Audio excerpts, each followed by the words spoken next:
try to show the method that I use, and I've used for many years now, to keep the wheels on my small bike collection clean. It's always a labor of love, of course. And let's be clear, there's a lot of ways of doing it. A lot of people use power washers, garden hoses, God knows, leave the bike out in the rain, I don't know. I've seen a lot of methods. They all seem to work, but there's always a downside to almost every method. Now, in my case, it's a very easy method to do. The hardest part sometimes is getting the wheel up off the ground so you can spin it. But when you're cleaning a wheel, there's always the simple thing, you take a rag and wipe the rim. But getting into all the detail areas can be labor intensive. The way I'm going to show makes it just a little bit easier. Now, all the bikes in my collection have painted wheels that I've done the custom painting on. And I treasure them, and I think they add a lot to the appearance of the bike, and I always try to keep them clean. Many of them I've done with custom mixed paint that I've mixed, and I really think that adds even another special dimension to when you make a bike your own and personalize it. But keeping it clean is an issue whether you have stock wheels or fancy wheels or Marchesini wheels or whatever. And the bottom line is no matter where you ride or how you ride, you're eventually going to get stuck in the rain or ride over a dusty road or a salty road, and the wheels have to be cleaned. Now, I even have the wheels painted that are the spare wheels for my bike, and it's given me some extra practice in painting and extra practice keeping them clean, of course. And the bottom line is if you maintain them, even a minimum maintenance, keeping them clean like we're going to do today, just takes a few minutes. It takes longer sometimes to jack the bike up than to get the wheels clean. But let's go on with this. So wheels get dirty no matter how you ride the bike, where you ride it, and here's a couple of the things to remember. There's brake dust, and that usually leaves the brake pad red hot, and it usually clings and sticks, very hard to get off. And it's very easy to clean the outer part of the wheel, but to get in there and all these little nooks and crannies around the caliper. Now, the method that I use, again, it's a labor-intensive thing. I don't want to use a power washer and get down in by the bearings and electrical fittings and everything. It's a delicate process, but when you're done, that wheel will be as clean as I can possibly get it anyway. So I always start with the back wheel. The back wheel is always the dirtiest, and it's a three-step process to get a wheel really clean. And no amount of wiping it with a microfiber is going to get it as clean as how I'm going to show. The reason is there's embedded grease and embedded brake rotor, little specks of that stuff, and they stick, and they're very hard to dislodge. But what happens is, the first thing is, I have a spray, a 50-50 mix of Simple Green. 50-50 is fine, and not a harsh degreaser. Some of those harsh degreasers that you buy at Harbor Freight, they'll ruin the paint or ruin an anodized finish. So that first step is to spray it and let it sit for a few minutes. And then we have our Harbor Freight steam cleaner. We'll steam it. The steam, the same as when you do laundry. It loosens the dirt. And then we're going to blow it dry with high compressed air, 125 pounds of air. And then put a protectant on it. I'm going to show that whole system on this wheel right here, which hasn't been really cleaned in quite a while.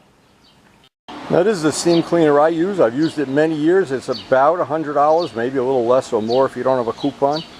And I've used it religiously in the bathroom, cleaning tile, cleaning car wheels, and one thing, cleaning motorcycle engines and motorcycle wheels. And it works great. Now, there's several attachments. You can see how this works. This has a little brush on the end. So keep in mind what the whole process is. The Simple Green loosens up the particles. The steam actually flushes away the particles that are now in the Simple Green and leaves a coating of water, and then we get rid of the coating of water with the high compressed, high pressure air, 125 pounds of air. And then the final step we'll put on, and I'll show the protectant that I use.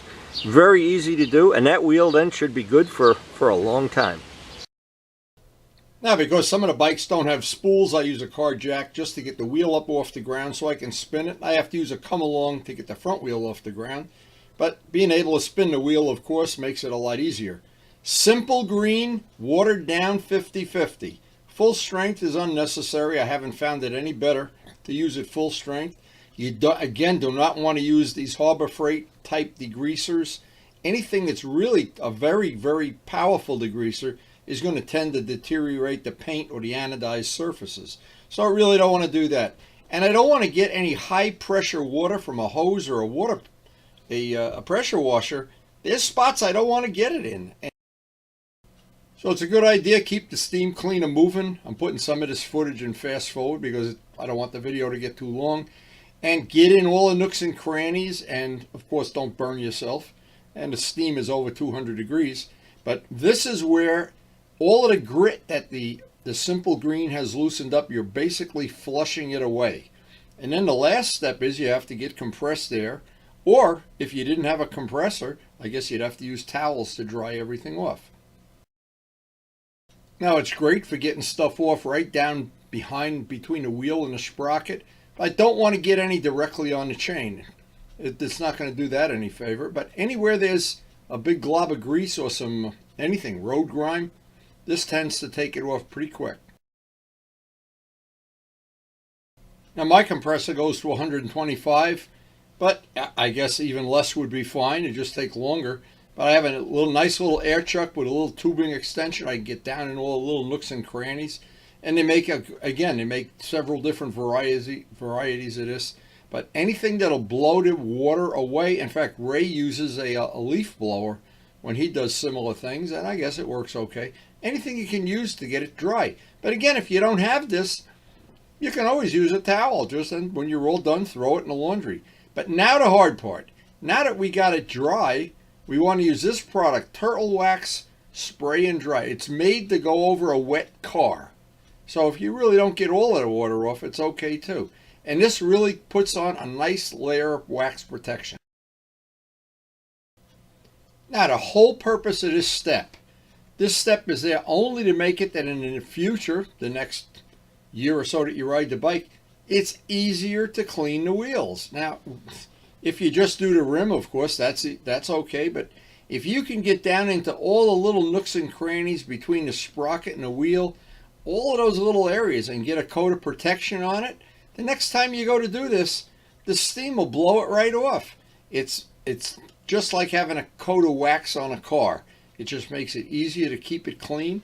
And in my case, because these wheels are very special to me, I've got a lot of time, a lot of energy, and it's a labor of love to do these. And I've done a lot of them too. And I want to keep every one of them. And to me, I just don't like, even if you have a beautiful bike, it's all nice and shiny and polished, and you have the wheels are gritty, I don't know. It doesn't work for me anyway. But again, this is all in the eye of the beholder. So that really is the three things you really need to do this, and it does go very quickly. And the Simple Green, and the Turtle Wax, and a steam cleaner. And if you don't have a steam cleaner, I guess you could just use a rag or something, a wet rag. I don't know. But anyway, the steam cleaner to me is a tool I really have gotten a lot of good use out of. And those wheels really came out nice. Now with the back wheel done, and of course that's the one that gets to me the dirtiest because of the chain lube and everything. I like to make sure I haven't left any spots, any water spots or anything on it. I know it's going to be protected now for a little bit of time anyway, and I just really don't want to leave any spots, get some up on a muffler or on a swing arm, little water spots, anything. I try to get it all detailed out, get it cleaned up, because now I'm going to take the bike, take it down off the stand, take it into the garage and put the front wheel up off the ground using a come-along. And this electric come-along that I got from Harbor Freight, another tool that I've used, it was about $75, and yeah, I have used it so many times. It's so handy and so useful. So no matter how you get the front wheel off the ground, and there's enough ways to do it, or that roller thing, I have one of those rollers, but I don't like using it. I'd much rather use the come-along. It's one of the tools, once you buy it, you wonder how you ever lived without it. And to do basic things like this, like the cleaning, and even if you're not doing a deep detailing like this, if you're just wiping the rims, it's worth its weight in gold. Now, in between the discs and the wheels on some bikes, like the R1 and on the MT-09, some of them it's not too difficult to get a rag on the end of a paint stick down there. But on some bikes, and this happens to be one of them, it's impossible. You need little baby fingers, or you need little whatever. Now, Jose had a good trick. He uses a long handle paintbrush to get down in there. Yeah, that's a good trick, and you know, to be honest, I've used it, and thank you, Jose.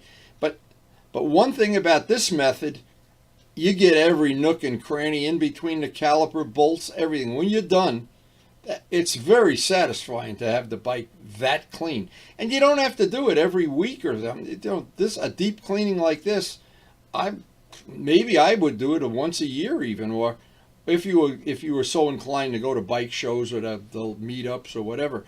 But the thing is, once you really see how much stuff comes off, especially between the caliper and the wheel, that area is always so gringy, and that caliper material is red hot when it comes off. Sometimes even just wiping it doesn't get it off, but it seems like the steam and this method seems to do a good job getting it clean.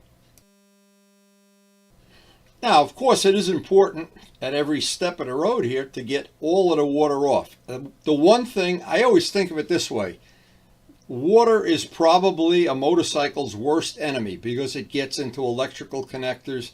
It can do all kinds of little nasty things in places you don't even see. So I would try, and in a perfect world, I would want to have all the water off of the bike. Now, and it doesn't really matter if you do it with compressed air. I think it's the easiest way. But certainly if you had a bunch of old towels, that'll do the same thing. It just might take a little longer. The hardest part is always getting the wheels up off the ground. And once they're off the ground, and once you get your little bit of protection on, the next time you do this, you find out it's a lot easier to do it. Now, the first time, now in this case, I know there's other products beside the Turtle Wax product, but the Turtle Wax has really worked for me. And what happens is we've just gone through a really awful winter where they have oversalted the roads, and I was going crazy a couple of times trying to keep the wheels and some parts of the bike, like the front of the fairing or the exhaust pipes on some of the bikes. And it just, the steam is probably one of the easiest ways to deep clean and get every little bit of it off. Because the salt is corrosive too. It's not only that it's not attractive, it's corrosive too, and it's corrosive to everything. To paint, to steel, brake rotors, bolts, everything. Now, I always finish up any little cleaning project. I like to get down and dirty and get every little spot I see. And if I see a gouge in the wheel from a stone chip or for something, I'll try to touch it up on an ongoing basis. I'm very, very fussy about this for a lot of reasons. A lot of these older bikes that I have, the 30 and 40-year-old bikes, I have 4 historically registered. Some of the parts are unavailable, and if you can get them, sometimes they're just as bad as the ones you have. But I know if I maintain the ones I have, I'm willing to put in an unlimited amount of maintenance to avoid having the bikes go downhill to where every year they're just getting rustier and grittier. And I really like to keep it as good as I possibly can, because I know the reality is you just can't go out. You can go out and buy a new MT-09, but you can't go out and buy a GPX. And some of these bikes, the way I have my small intimate bike collection set up, and a Come Along is a tool, by the way. Once you buy one, you wonder how you ever lived without it. And once you have a collection of stuff like I have, I don't want to lose it or see it go downhill or whatever. I want to have it basically forever. And the maintenance that I do and all the time and energy I put into it, to me, it's worth every penny, every minute. And I always think, well, if I didn't do this, what would be the big thing I'm missing in life? Would I miss some TV show or miss mowing the grass 3 extra times or whatever? But doing the maintenance and this cleaning the wheels is one of the parts of maintaining the bikes that I think keeps them new forever. So that's the very simple process that I use. It's the 3-step process. The steam cleaner is a great investment. I don't know what else to say about that steam cleaner. It just works great. No matter what I do, I find uses for it everywhere. And it's also good for cleaning car tires, of course, and bathroom tiles, you name it. And maybe these birds are chirping. They're so impressed with my clean wheels. Anyway, I hope that information is useful. If it is, pass it on to your friends. And if you have a better way of doing it, pass it on to me. Put it in the comments section. Now, if you're new to our channel, we have a very, very eclectic channel. One of the new features we have now is some of the videos are grouped into groups. that you can access all the videos for one category in one mouse click, and it should be very convenient and very handy. Just check out the feature on the main screen playlist. And thanks to everybody for supporting the channel. We appreciate your support, and it makes this channel possible with all the things we do, the painting, the wheels, the polishing. And please take a second or two and hit the like button.